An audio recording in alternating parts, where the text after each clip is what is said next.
Welcome to the Commercial Real Estate Podcast powered by First National. I am Adam Pawadic, sitting here with Aaron Cameron at the Southwest Ontario Real Estate Forum, located in downtown London this year. Our guest today is a gentleman named Ryan Mounsey, CEO of Urban Insights, but this is a recently incepted baby for him. I think he's 6 months with his new company, but has a rich history in planning and working for municipalities.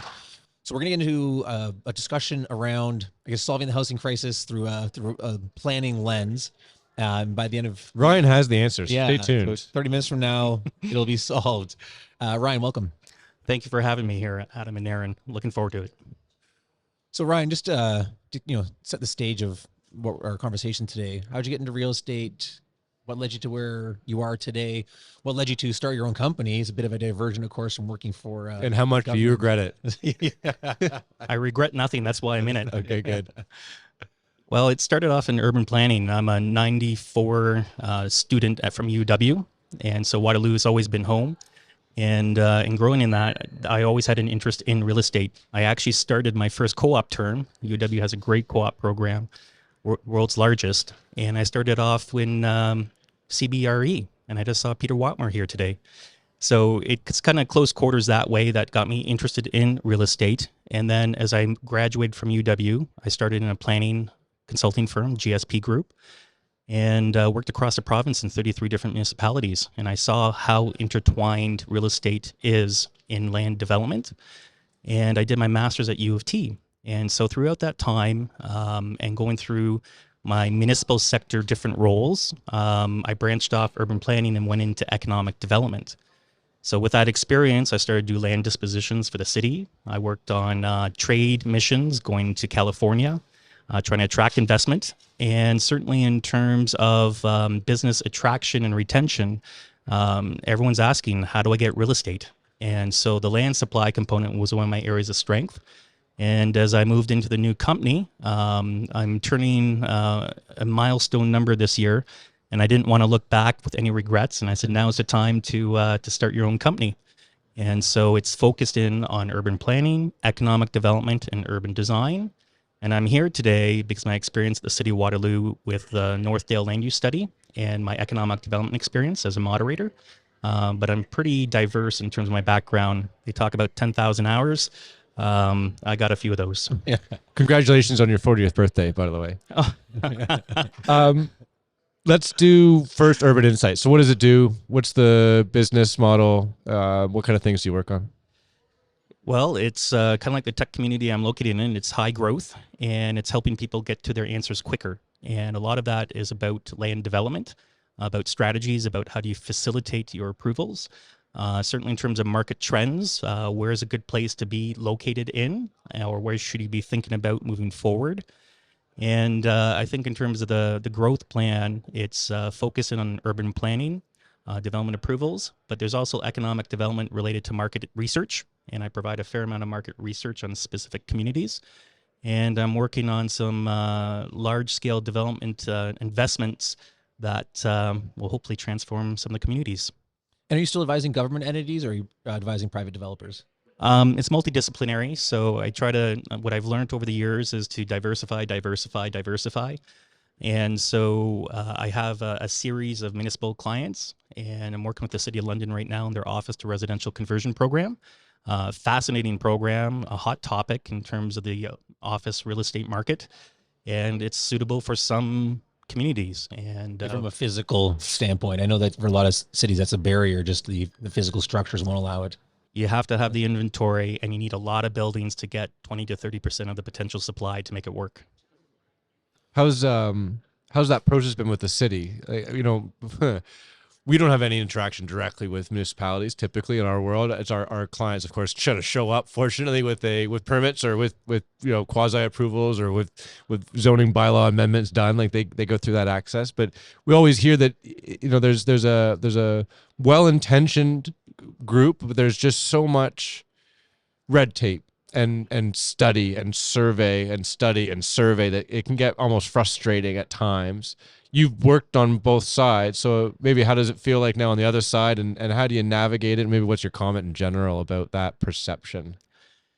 I'll approach that a couple different ways. Delicately? Yeah. Um, and bluntly. I think part of it is just knowing the system. And once you get an understanding, every municipality is different, even though it falls under legislation and they have their own tools and policies and provincial legislation, there are nuances. So it's understanding how does each community work and trying to work within those boundaries. And then once you establish an understanding how does each community work, you can then really dig in to say, how do you work through the process? And it is laborious. Every community is generally that way. I think that's why the province has introduced all these legislative reforms, is try to shorten the process and make it more simple. And so you're starting to see some of those changes happen right now.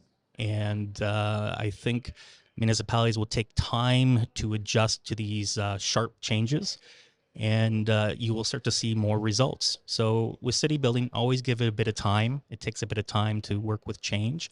This change is legislative, so you will be forced to make these changes. And so I think the municipalities are changing. There's financial incentives to support those change. And I think in terms of my role, having public and private sector, I just have a better appreciation of the city building process. And on the private side, I'm thriving in that area. And I think it's great clients. The City of London is a fabulous partner to work with. I think they're very focused on delivering this program with funding. And they're on a mission to facilitate change. And so that's exciting when you can partner with someone that has A, money, B, has a political drive to kind of deliver a project or program. And the development side, that's just a whole kind of different path. I'm focused primarily on purpose-built rentals. So that seems to have a little bit more space right now in terms of runway. And so I'm spending a lot of time with developers on their purpose-built rental projects. One of the challenges that my perception is just personal opinion is, city planning really shouldn't be a political thing, and yet it is often, or is almost, because this municipality often you have because you have the city councilors involved and they're representing the community, it becomes very politicized. Yet you're a city planner, you're probably looking at it much more on a demographic statistics base, which I think is why you've ended up where you are doing what you're doing today. How do you internally just manage the challenge of it being politicized and decisions being made, or at least opinions being pushed forward, agendas being pushed forward based on obtaining votes versus what's best for the city, what's best for the long term? I mean, I say particularly, obviously I'm using GTA where there's almost this fiefdom approach at times from the councillors. I think that's changing, and there's a lot of good ones, but there's also some that are not. You've worked in different municipalities. Is that prevalent? How do you manage that? How do you balance that, knowing that at times what's best for the city isn't necessarily what's ultimately being proposed, because you got NIMBYism, you've got whatever, you've got lobbying from Election small little cycles. groups, there's election cycles, they want headlines, like whatever that's going on. There's a lot there. I think what I can frame is that there's an existing structure in place, and that's your start point. And that starts with the official plan. What does the official plan say? And so that's your start point. Projects have to be viable. So there is an economy and a fluidness that comes into that. And oftentimes the projects don't meet the policy requirements. The markets change. And so the policy is a longer term vision, but that's your start point. The politicians approve that document. And so politically, that is their home base. That is what they also go in, but they're also dealing with the current context as well. It's always a political decision because it's council that makes all the decisions. As a staff planner, your job is to provide the recommendations based on the policies you have for council approval. They're the decision maker. You provide the recommendations. On the consultant, you're working for your client that has to have a viable project. And so your issues are a little bit different because you understand the internal workings of what makes a project viable. It either meets the policy or it doesn't. And so I think in terms of finding a sweet spot with a local municipality, it's about trying to hit as many priorities as you can through the development proposal and to frame those in a way that showcases the strength of the project. Where there's areas of difference, that's why you have the Ontario Land Tribunal, to make a different decision on it, to say, which do you prefer? staff's position, the political decision, or the applicant position. So I think there's checks and balances in place. In all cases, the project just has to be viable. And if the project's not viable, then it stops.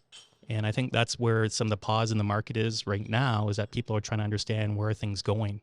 The politics do change and evolve. And so when you try to reach new housing targets, as an example, there's a new layer of communities trying to reach certain numbers of housing units. And so that might put pressure on to say we need to facilitate more density and more development. The province is coming out with new planning rules. And so there's discussions about saying no parking minimums in major transit station areas. Well, if there's zoning in a community, maybe you might choose to wait a little bit to say, where does this new policy direction go? Because everything becomes a function of the province as well. So there's these different layers, different tiers, and I just think do good projects. At the end of the day, something will get approved likely, and hopefully it meets the community priorities. So that's a long-winded answer. No. Maybe I'm jaded because I think in the city of Toronto, perhaps we've had more challenging experiences than in other municipalities where there may be a little bit more appetite for collaboration and pragmatism.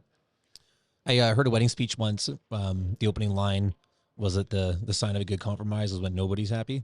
How much does that play into, all the stakeholders in a project that need to, I guess, make viability, whatever that means to them, part of the equation? It's very rare that you can make everyone happy. And so I think on the opposite side, you need to make some people happy. And so at the end of the day, if council's fully behind it, they'll support the project. So it achieves their policy goals, their political sensitivities. Objectives, yeah. From a developer perspective, it's meeting their financial and economic priorities. But oftentimes there are some rubs and some conflicts, and you have to work through that. So how good is your consultation process? Can you resolve some of the issues or not? Can you make the changes? Is the project nimble or not? Sometimes you're fixed with a very difficult site. You can't change some things. It just becomes a barrier. If you're located in an area that has water around you, or beneath you, you can't bury 10 stories of underground parking. It's just not viable or feasible. So I think there's a lot of context to land development and process, and you're trying to find perhaps the greatest support for your project, but it's hard to get everyone. What do you think about some of the more dramatic approaches to solving the housing crisis? As example, blanket policies where all properties can build 4 units, which has been spreading across a lot of municipalities across Canada recently. Like, is this necessary? Will it help? Do you like seeing this kind of more shocks to the system? Personally and professionally, it's an all hands on deck approach. I like the 4 unit and the 3 unit as of right. I think there's a crushing weight of population growth, and we need as many solutions. That may not be the primary housing solution, but it will certainly add to the toolkit, and you'll start to see those units start to grow, and they have a different price point than other types of housing. So it's about how do you make the process easy? How do you make it streamlined? And the provincial government has done that for that type of housing. Before, if the economics is take a house and try to get 3 units in. If it takes you 2 years, is that viable? You have to pass those costs to the renter. That takes a long time to pay off. And so by streamlining the process, I think it's a good provincial approach. In terms of allowing more densities across the board, that's in context of our population growth. Canada is going from 40 million people to 50 million people by 2041. That's 10 million people that have to fit into the Canadian communities. 3 in 4 Canadians live in a central metropolitan area. There's only 41 of those across Canada. So if you're located in a community, it's going to grow. So you have to find better ways to grow and quicker ways to grow because it's a math game. And right now, people are kind of in the defensive position about saying we can't keep up with the supply, the demand. The supply is not keeping up with the demand. So I think that's what's different than in different periods and years, is that there's an overlap of extreme population growth combined with a limited housing supply. So freeing up supply is one key solution. Is there an obvious solution? I know that there's no silver bullet, obviously, but is there something in the planning community that you would think would make a dramatic change that could help Canada catch up to that target, could get there, that's not implemented, like a big dramatic shift that could get us there? Well, if there was a solution, we'd probably be there already. But I think people are coming up with new ideas. Um, I think a careful balance of just making the rules a little bit more flexible to allow for growth. Flexibility is key. Taking hardline positions is really difficult. And is that the default now, is hardline positions? Oh, I think so. There's established policy boundaries, there's zoning regulations. So if the system was designed to be more flexible and to allow for greater change, you'd have less extremes. And so right now we're in a position of that, hey, we need more. And so I think that by continued legislative reforms to pick different housing tools, you'll see the benefit in a couple of years from now, but it takes time. Local municipalities, I think, have a political position to say, how do we solve this issue? Municipal lands. Can municipalities put their own lands up for housing, as an example? And you're seeing more and more do that. And so I think municipalities are taking a really hard look through their studies and their teams to say, how can they add to the housing issue? You'd mentioned one of the projects you've been working on. Do you want to talk us through that? One of the projects I'm working on is the conversion of office to residential in the City of London. And here's an example of a housing solution using some money from higher levels of government to allow for the conversion of vacant space for underutilized office buildings. And so I think by taking those approaches in the right context, the right communities, you can accelerate and shape some housing choices that weren't there before. It all comes down to economics. You have to make them viable. And so I think this program was still going through the review process, but it could be a leading example of a demonstration of how do you use underutilized properties to add more housing. It's going to take some investors and property owners to get comfortable with the process. But let's watch and see what happens in the City of London. Calgary has certainly taken a role in that. Their policies are quite flexible out there, and they've taken a very aggressive approach.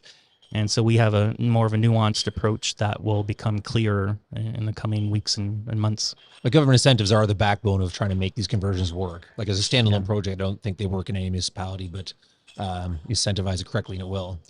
I think you have to provide some level of incentives.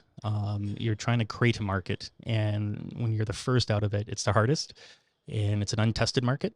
And so in terms of trying to attract someone in there, you have to reduce the risks. You have to make it more predictable. You have to accommodate for unforeseen costs. So those incentives are there to help facilitate the process. It's not going to fund the process, but it's going to leverage it and to make it more viable. You mentioned Calgary. What do you think of the Alberta approach in general to planning and approvals? Because obviously they stand out amongst other provinces as, we'll call it pro-business, I suppose. What's your view on the way they approach it? I think just like every city, every province has their own way of doing things, and they have their own political leaders that establish that. So I'm going to take a very neutral approach to that and just say, hey, whatever works in your municipality, find the tools to deliver. But you got your own tools and your own way of doing it. I've been to Calgary. I think it's a thriving community. They do things very well. They invest in their public spaces. I was just in Vancouver recently, and different context, different government, and cities are the place that provide a lot of interest and things to do. So they're trying to find it out their own ways. So I think it's up to the local municipalities in the province to do better. We've had quite a few sort of developers on this show over the years, and I think the narrative's changing. But one of the topics that's kind of been consistent over the years has just been the challenge that developers face with the reputation that municipalities have of being, these big, bad, greedy landlords that are, money hungry and just out to maximize their profits. And so, and of course, then they sit here and they talk about their impact investment and they're wanting to build communities and have long-term impact for Canadians. And I believe that there's some genuine just wanting to help the housing crisis, right? Wanting to help solve the housing crisis. What's your opinion? You've been in this community for a long time. You're now kind of working on both sides. What are your thoughts on that narrative, and is it changing? It's definitely changing because there is a stall in some housing markets because it's not viable. And it shows that you can only move projects through once there's a market for it. It's felt by the end user, and it's quite unattainable in some cases. So there's a hold on projects because it's not making sense. The financing world is very complex and challenging right now. So I think the reputation is changing. Do you think there are individuals that are in municipalities, I'm using very blanket, Yeah. broad discussions, that are thinking to themselves, oh, geez, I didn't realize that it was this thin? Like we always talk about on this podcast, I always imagine in my mind that somebody at the municipality is listening about, yes, developers do make a return of 10, 12, 15%. And yes, that's a nice return, but the risk that they're taking on is so great. So on a risk adjusted basis, that return is very small. And that's what I think is often lost, right? As an economics person, you understand like that's just how it works, right? But making a 10% return where there's a good likelihood you could lose every single dollar you've invested, that's not a great return, right? Well, I'll frame it two ways. Time is your friend or your enemy. And so the longer it takes, the less able you're to deliver the project and the greater the risk. So if you wait 2 or 3 years, where's the economy in 2 or 3 years? Like time is everything. And so I think the direction, the provincial direction is to speed up approvals is very clear. The message is clear, expedite it to move quicker. That's being felt by everyone because it's legislated. And I think on the developer side, only they know best in terms of where their numbers are. Everyone else is on the outside. So even as a consultant, when I work on it, I'm privy to some information, but it's not me funding the project. I'm not the one risked that way. And so I think for the development community, what they're being heard is that it's hard. And now some folks are going through some very difficult times. So it's being shared across all spectrums. I think government incentives as well is being there, coming in to help certain segments of the housing market. The province and the feds are making it a little bit easier for purpose-built rentals.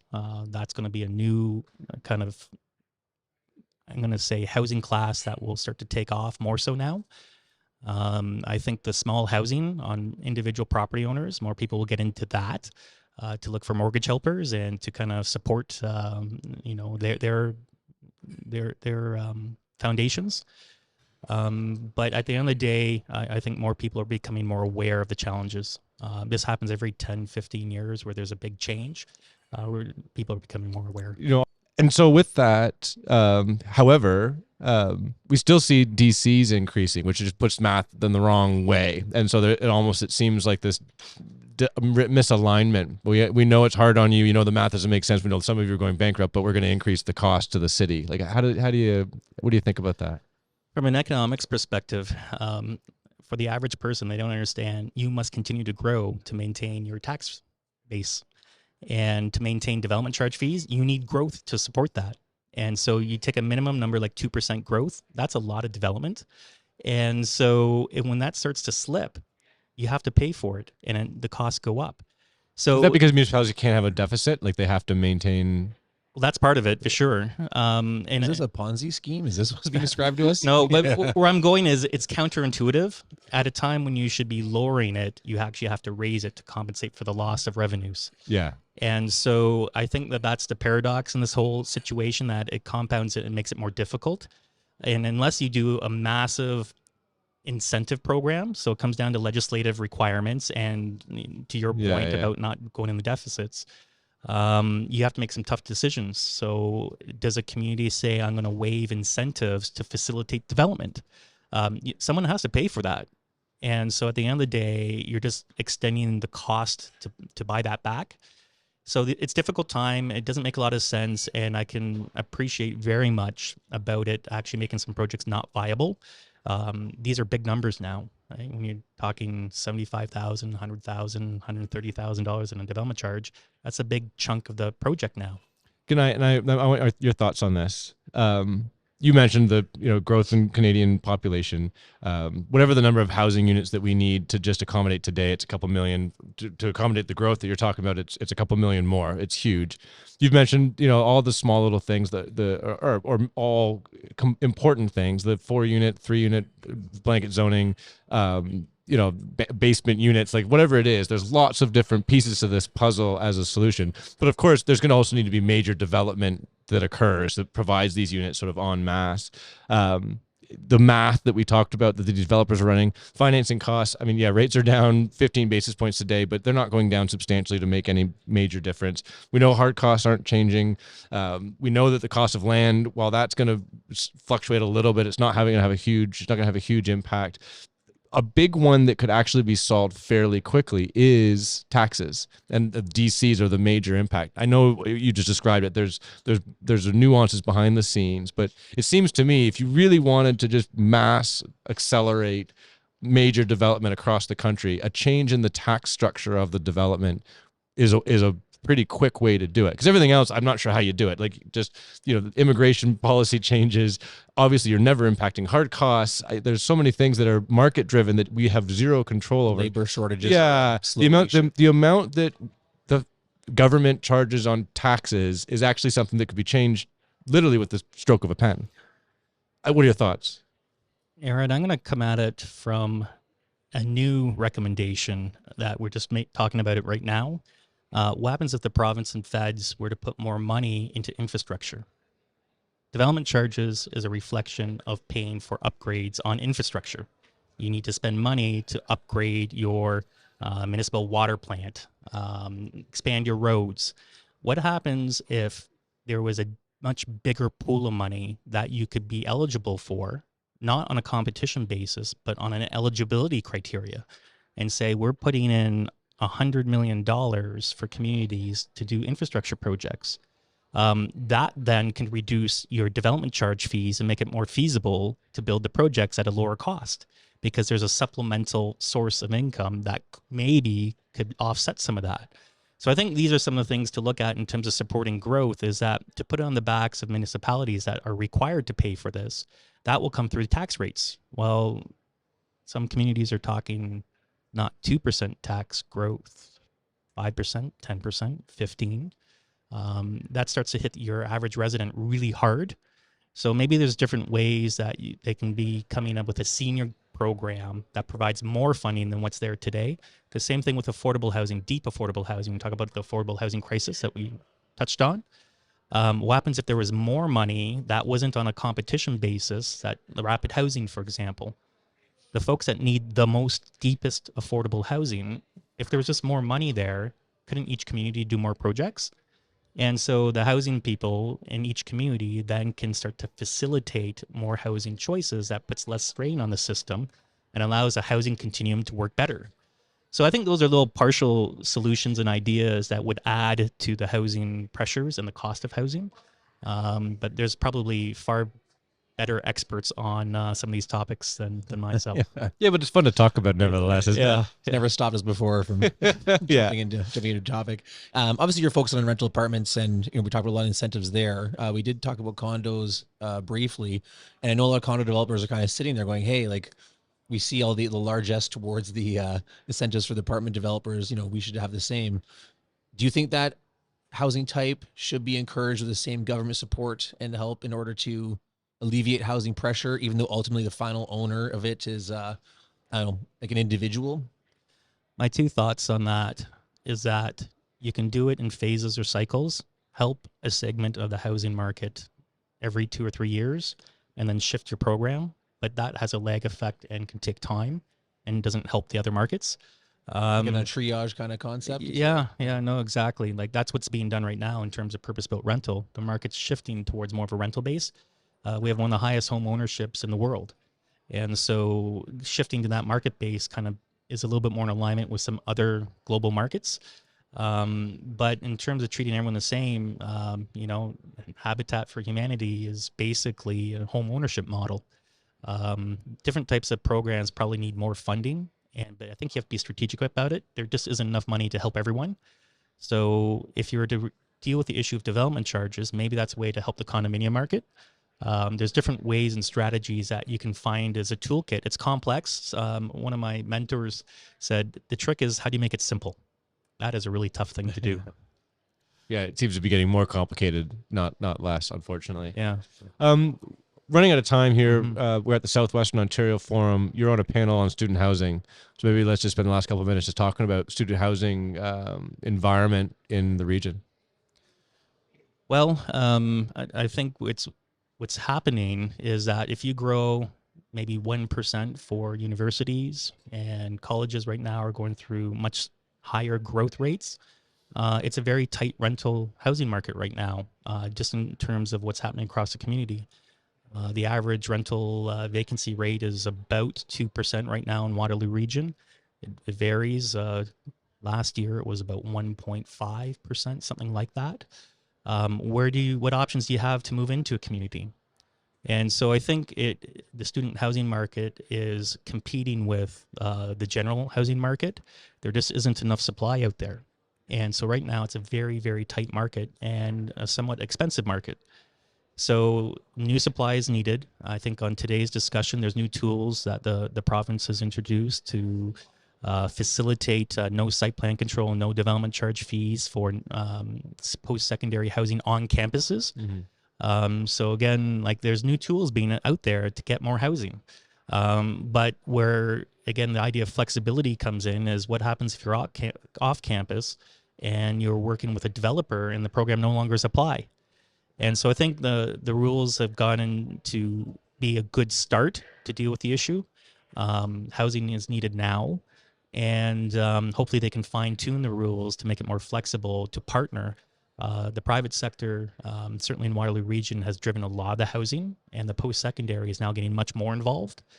They're buying office buildings and converting them. Conestoga College, we have a panelist, Annalise, and she's talking about the significant investments that the college is making to buy more housing to support its growth. And so it's not being done in perfect lockstep, but I think that the institutions are taking a proactive role in it. I think the tools take a bit of time for people to pull on, and hopefully they can be tweaked a little bit to allow the private sector to run with it a little bit more. That's what you'll hear about the conference on student housing is essentially it's a tight market and there's demand. Well, if you were at this conference, not that the Southwest Ontario Forum existed pre-COVID, but if you were talking about student housing in the KW area just before COVID, there's a lot of speculation that it was overbuilt, that we're going to have oversupply issues. And of course, that's pretty much evaporated into thin air. I never took that position. I did not think it was overbuilt. I think there's a lot of people that provided, based off their information, that it could be overbuilt. As corny as this seems, drive by the units at nighttime and see if the lights are on. Yeah. Well, I think what was lost in those calculations, is how many students were living in these sort of converted houses that you didn't really appreciate were tenants or potential tenants that weren't really counted in the official, how many students live in apartment units in the neighborhoods, right? Because they're all living, we've all lived in student ghettos, right? That's it's a very difficult number to collect. Half of those units, I'm sure, are not legal. It's a very sort of difficult statistic to wrap your head around. I wanted to add, and I'm curious what your thoughts are on this. First National works closely with CMHC, who is a big player in the student housing market. One of the challenges they've always had is they don't finance 5-bedroom units. They require a single lease rather than by bedroom. It has to be 12-month leases. It has to have university sponsorship, so they want some sort of relationship directly with the student housing and the corresponding university to feed tenants, and can't be furnished. Has to be kind of fully vacant with the tenants bringing in. So you can't have sort of these affixed amenities inside the unit. So there's a whole bunch of things that are restrictive of the CMHC financing. We've been advocating, CMHC to remove some of that stuff to help finance it, because that has been a major hurdle. I think that's not my area of expertise, but I think the universal position of make it more flexible, now's the time to do that. So do the reviews, find ways that you can tweak the programs. I think everything needs tweak, and just to make it a little bit easier on those issues, it makes perfect sense to make it more easier to get the type of funding you need to make projects viable. CMHC is a really critical part of the financial lending piece. We're with Peak Hill Realty, and they have a massive portfolio with student housing, and some of that's in Waterloo region. Working with the financial lenders is critical to listen and say through baby steps and incremental steps is let's make one reform, do another reform, do another reform, and then hopefully that becomes a new process over time. So I think incremental changes versus a wholesale change is probably helpful in that perspective. I come back to Waterloo just for a second and say Waterloo did a Northdale study and put an interim control bylaw on to completely transform its student housing. What the city did do, there was about $1 billion of student housing development on the private sector, and he evolved from 5-bedroom units, purpose-built rental, to condominiumized speculative units or owner-occupied units. And so the evolution of taking a planning approach is that then they could put money in to build public park spaces. So what once used to be a student ghetto is now a vibrant, thriving, mixed-use neighborhood. It just takes time. So I think some of those issues in Waterloo, if you haven't been in the community, go back and visit it and you'll find it a very different place, like many other communities. Give it a couple years and they're changing. It just depends on what you're looking for in terms of those changes. We're out of time. Thank you very much for coming on. I really appreciate you working with us, taking the time to come on. Thank you to First National for powering the podcast. And of course, thanks to Informa for hosting us here at the Southwestern Ontario Real Estate Forum as part of the speaker video series. Again, thanks for coming on. Thank you for having me.